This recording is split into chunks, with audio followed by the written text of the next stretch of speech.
Welcome to humanity. This is our one. Whatever it takes, we got to say whatever it takes is what it took.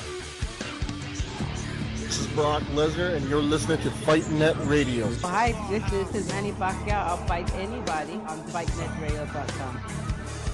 But it's a fact. You know what I mean? How dare them even challenge me, these fighters? You know what I mean? You know what I mean? With their primitive boxing skills. You know what I mean? They're as good as dead. The Warriors take their second championship. Andre Ward on Saturday night knocks out Kovalev. Dude, it was a party, Lee. But I'm telling you, it's really good to be from the Bay. If you were born in the 2000 era, you're spoiled. You got the Giants starting it off, right? You got the Niners going. You got the Sharks going. You got the Warriors. You got Andre Ward. You got the Raiders blowing up, hopefully, for the next 3 years before they leave. It's a good time, Lee. Hi, everyone. Welcome to Fight Net Radio. My name's Lee Honors, and that's Andrew LaFache. Oh, yeah, I recorded it. It's a good time, man. Hey, my kids got to see Andre Ward last night. 3 and 1 years old. My 1-year-old almost tackled me because I'm hugging their mom. When he stopped him, I'm lifting up Christina. When I put her down, my son almost tackled me. He doesn't know what he's cheering for, but he was cheering. What an awesome fight. Hey, look at Lee. One, you said it was going to be one-sided. I thought it was clearly one-sided. I don't know your opinion yet, but it was an awesome fight. It was Rocky. Dude, did he not stop him how Rocky stopped Drago? You know what? Here's the thing. The white guys are getting shit on here, right? By the way, everybody, my name's Lee Honish. That's Andrew LaPache. Andrew's the writer and a Bay Area native. I am the asshole. I am in Southern California. All right, now that we've got that out of the way.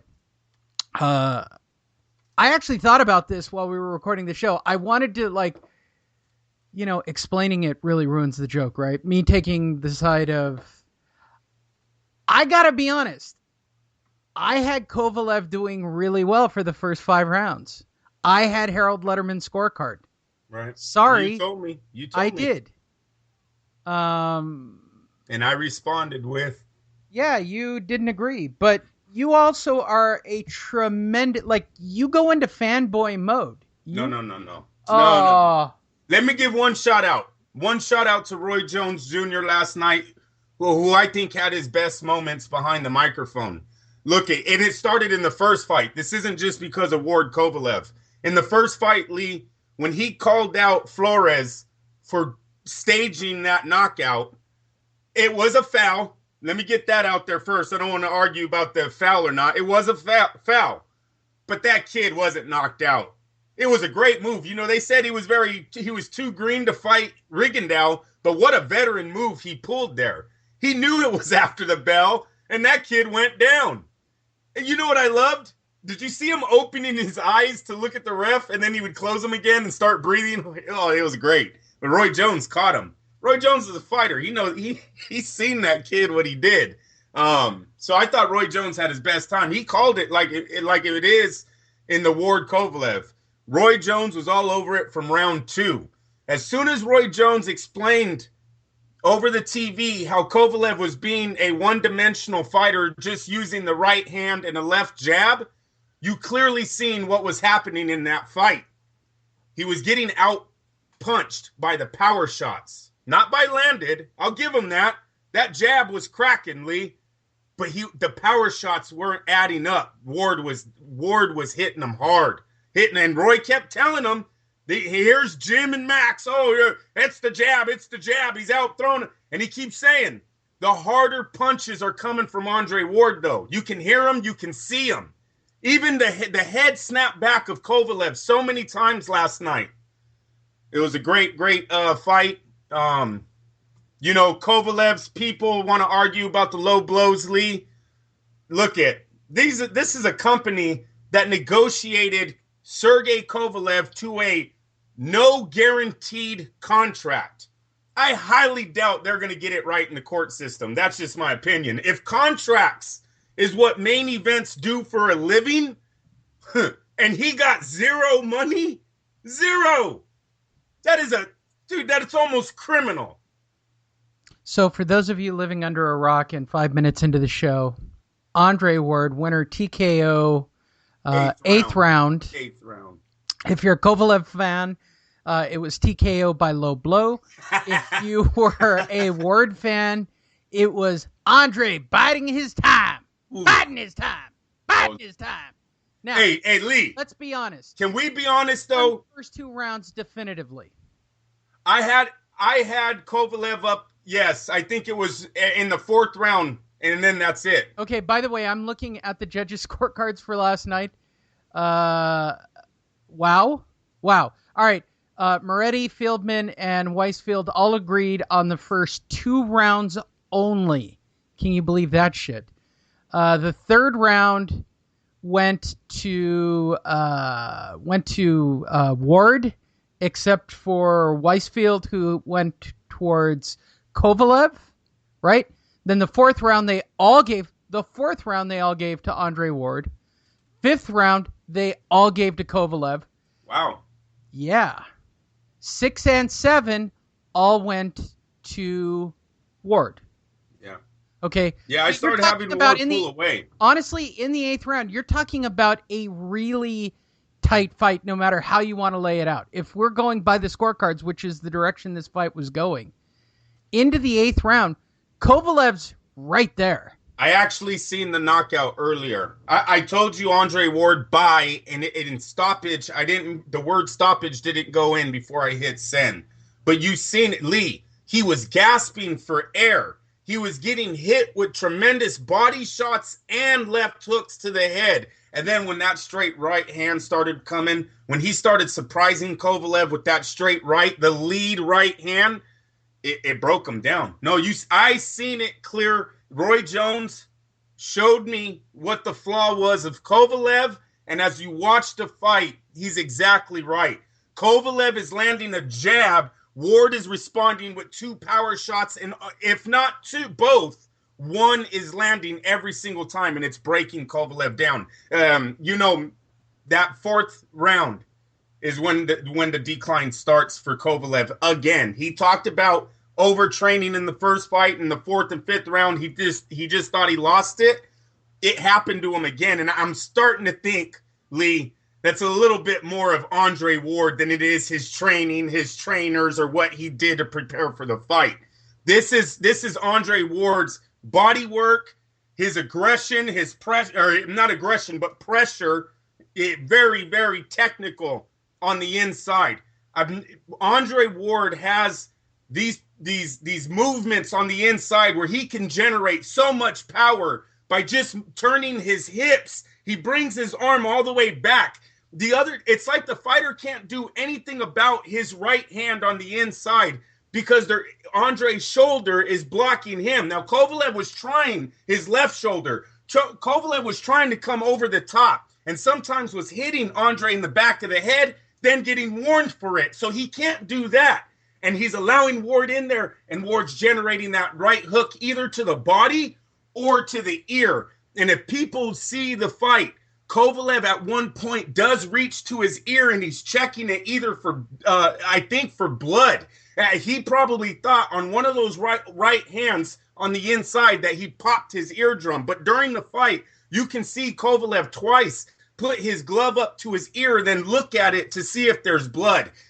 Breaking him down. It is a when Mac, I'll give Max props. When he told Andre, the kids are going to be fighting like you for the next decade, that is such a great thing for boxing. This guy, Lee, is turning into one of the best inside fighters we've ever seen. I'm dead serious about it. All of his major fights, Andre wins on the inside.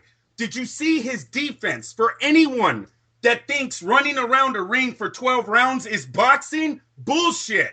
Last night, you seen a guy with 50% knockout ratio standing in front of a man that had, an 82 or something percent knockout ratio, and he's bobbing and weaving. Now, sometimes he would bob right into the way of the right hand, if that's the right termination to say it, Lee. Sorry if it isn't, but you know what I mean. He would duck right into the right hand of Kovalev, but Kovalev could not reach it. For whatever reason, it was not landing. In the first fight, he landed it once and it put Ward down. In this one, Ward knew how to get out of the way of the right hand in that situation.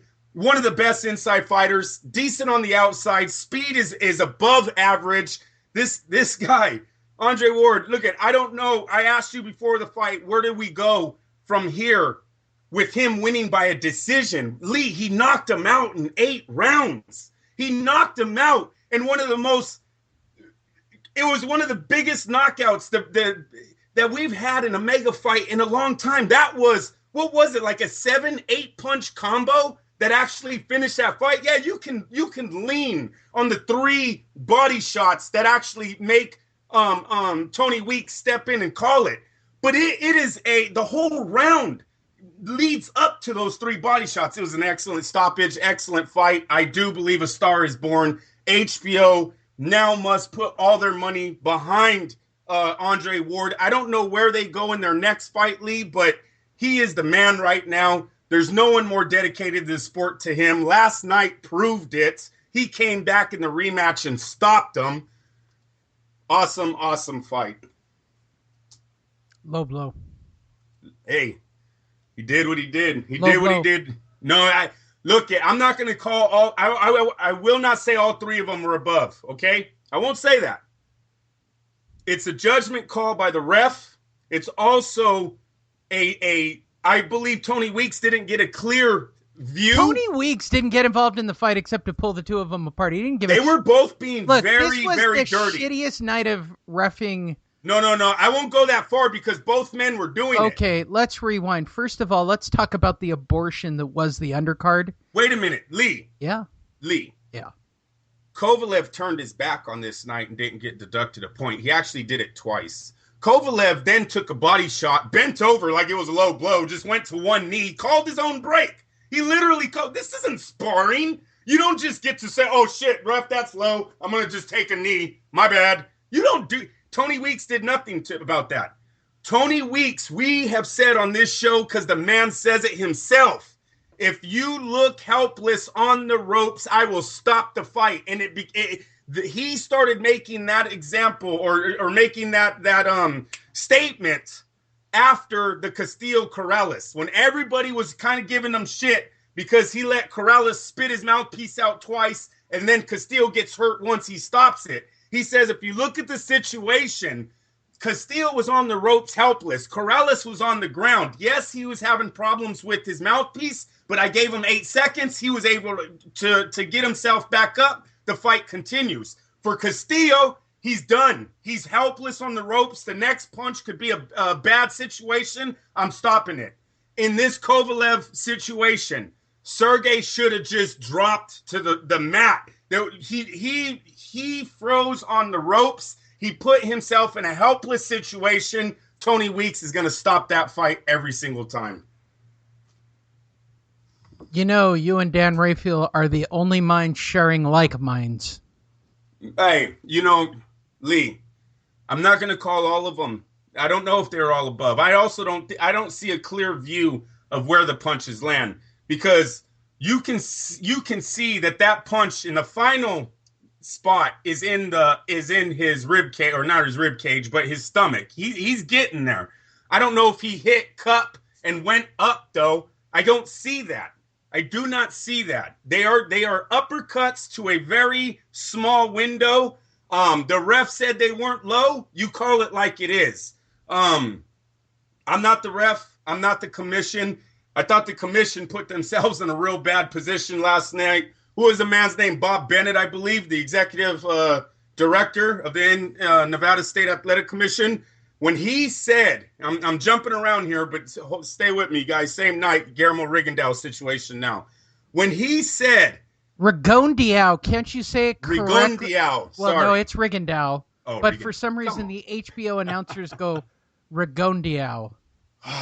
Lee, when he tried to blame it on HBO, did you hear that man last night go, oh, I actually didn't hear the bell. I kind of went off your sound crew, what they told me? Lee, you can't do that. How can you Hold on. determine? For those of you who don't know, Guillermo Rigondeaux / Rigondeaux was winner at